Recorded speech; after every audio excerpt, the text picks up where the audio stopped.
So in this video, we will talk about the standard operating procedure, what is that, and how to understand it and how to use it in your EP management on daily basis.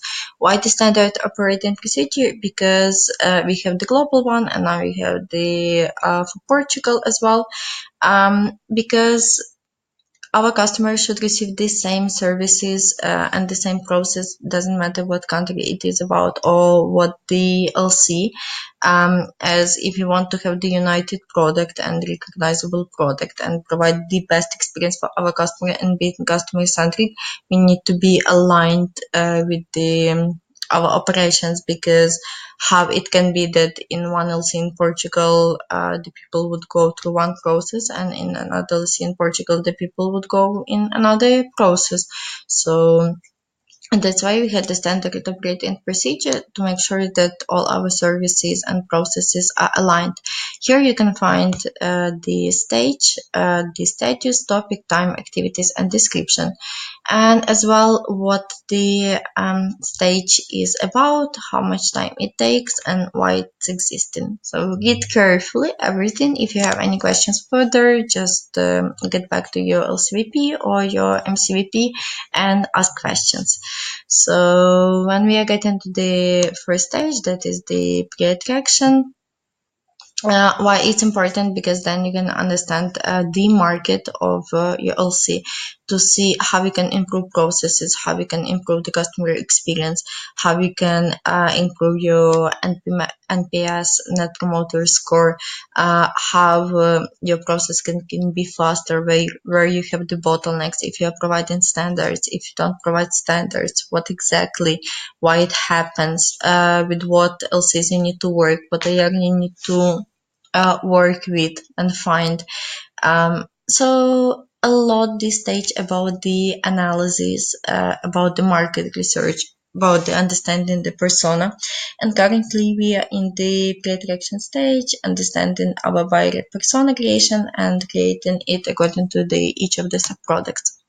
Then we have the attraction, so understanding, okay, we have the persona, we know exactly what universities to tackle, what promote in each of the university, what the backgrounds of they have. EPPs have the internships in the universities, they don't, and how to work with that. And here we establishing the offline attraction and the university relations.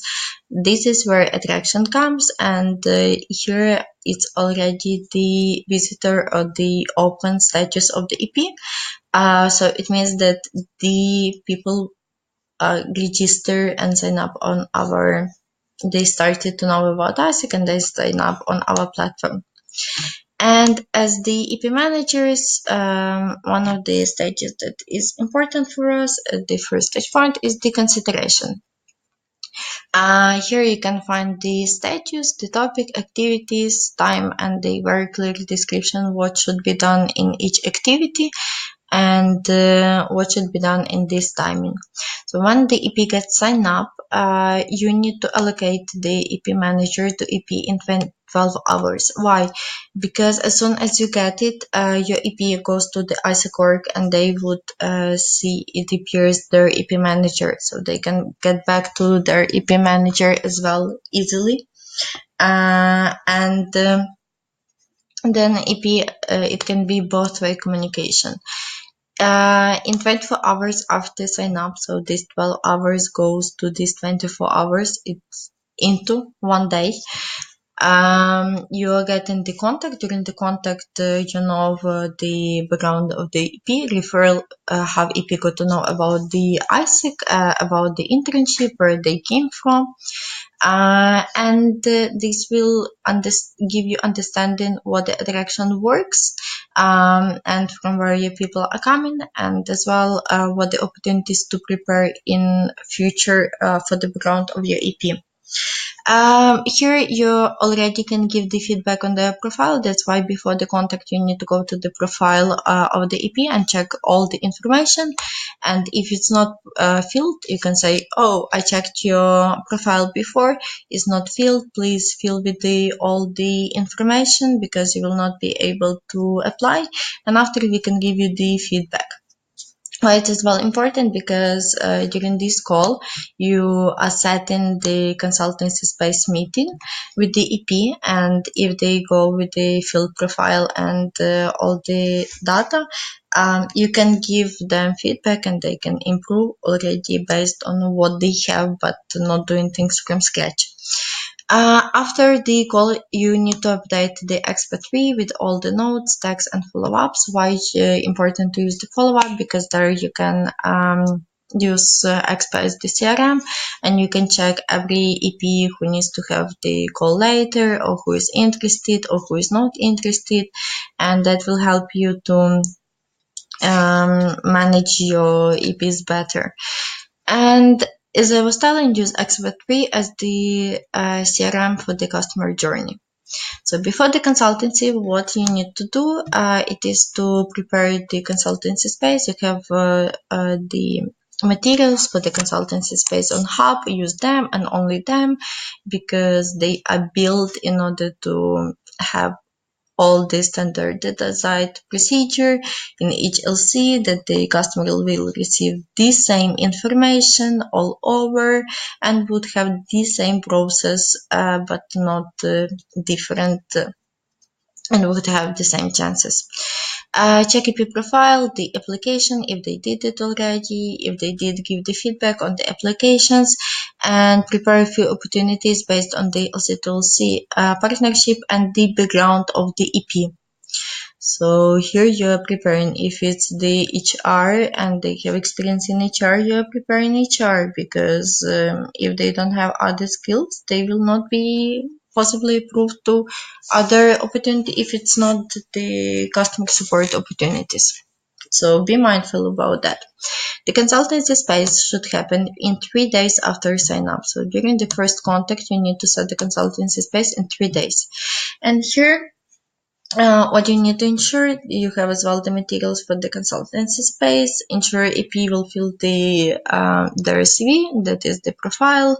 Support EP with the information. And here, what is important, that during the consultancy space, EP needs to know clearly what's going to happen with them from the moment they apply to the moment they approved, each single step with the dates, with everything, because then they would know, okay, what I should receive, how the process should be, that I need to pay, that I need to sign, that I need to apply. During the consultancy space, you are setting as well the rules with the EP, that you will have the follow-up every 2 days to get to know about each single application they did, what is the news, in order to help them into the process, that every second week you need to have obligatory physical or Skype meeting. That's why you need as well can help them through the process.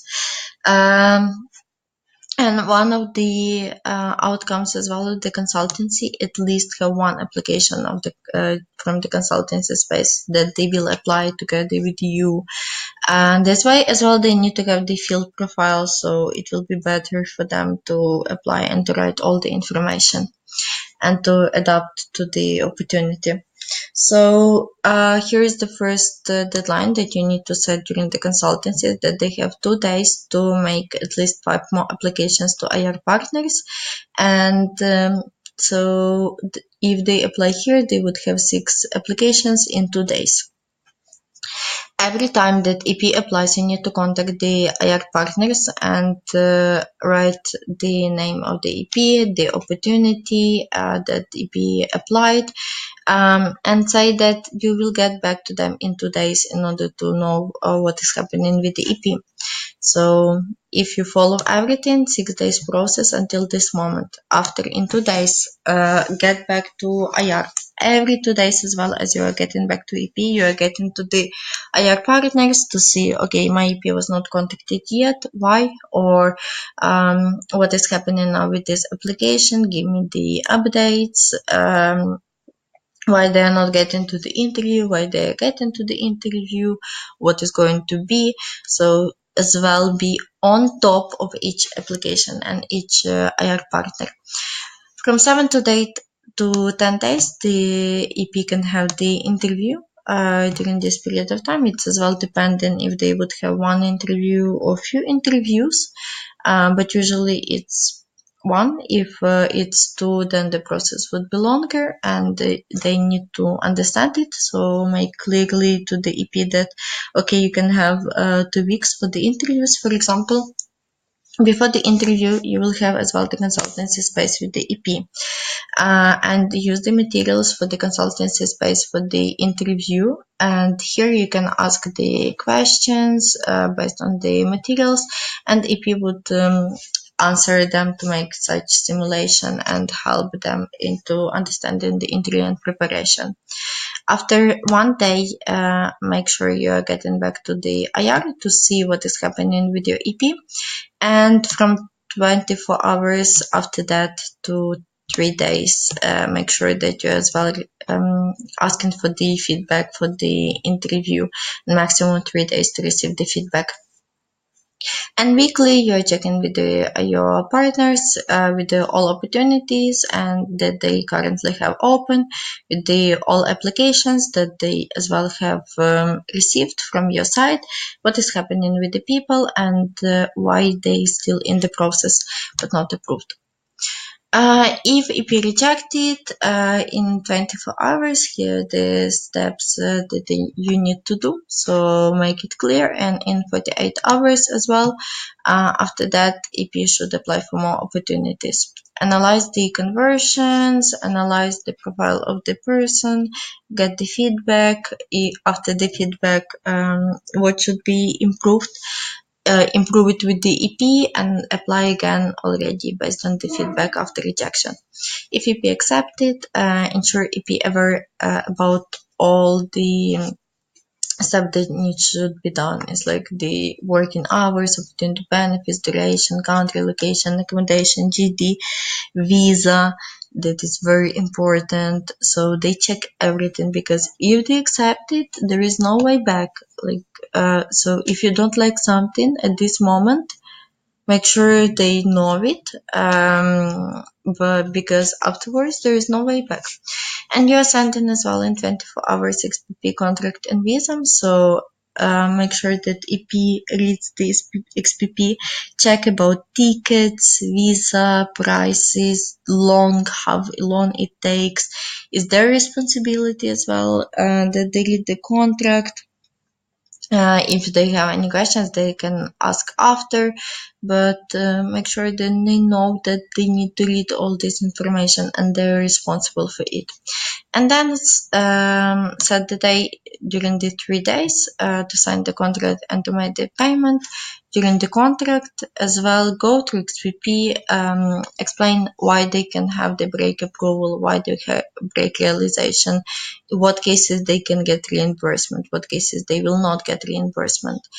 And like, this is the reasons to break. If there are no, according to these reasons, you cannot break. Like, come on, it's the internship and you need to finish it and make sure they worry about it. So here as well, you can read more about the preparation stage and about the experience stage as well, what should be done when.